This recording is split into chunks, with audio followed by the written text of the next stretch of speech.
ఓం భీం బుస్ అని మంత్రం వేస్తే మనిషి చనిపోతాడా? ముగ్గు వేసి నిమ్మకాయ పెట్టి చేతబడి చేస్తే హాని కలుగుతుందా?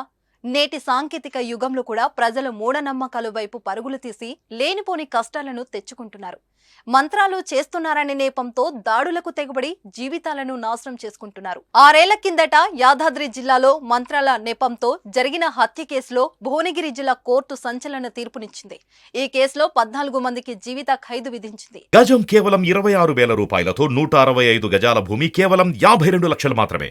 2018 ఆగస్టు 10న యాదాద్రి జిల్లా మెటకొండూరు మండలం దిలావర్పూర్లో ఈ దారుణ హత్య జరిగింది. గ్రామంలో రాజేష్ అనే యువకుడి తల్లి 2017లో బాత్రూంలో పడి కాలు విరిగి కొద్ది రోజులకు చనిపోయింది.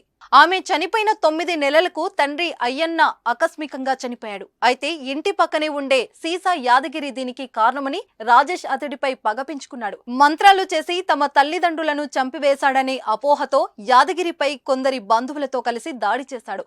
ఈ ఘటనలో యాదగిరి తీవ్రంగా గాయపడి చికిత్స పొందుతూ మరణించాడు. ఈ ఘటన అప్పట్లో తెలంగాణ వ్యాప్తంగా సంచలనం సృష్టించింది.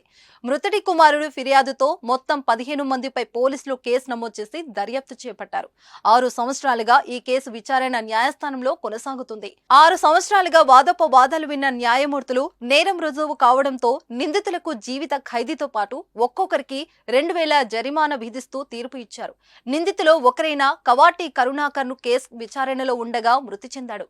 మిగిలిన వారిని భువనగిరి కోర్టు నుంచి హైదరాబాద్లోని చర్లపల్లి జైలుకు తరలించారు. శిక్ష పడిన వారిలో ఒకే కుటుంబానికి చెందిన భార్య, భర్తతో పాటు వారి కుమారుడు ఉన్నారు. వీరిని తరలిస్తున్న క్రమంలో నిందితుల కుటుంబ సభ్యులు, బంధువులు కోర్టు ప్రాంగణంలో రోధించడం అక్కడున్న వారిని కంటతడి పెట్టించింది. ప్రపంచంలోని చాలా మంది వ్యక్తులు మంత్రాలు, చేతబడి, శాపాలు మొదలైన వాటిని నమ్ముతారు. కొంతమందికి అసహజ శక్తులు మరియు ఎవరికైనా హాని కలిగించే సామర్థ్యం కూడా ఉన్నాయని భావిస్తారు.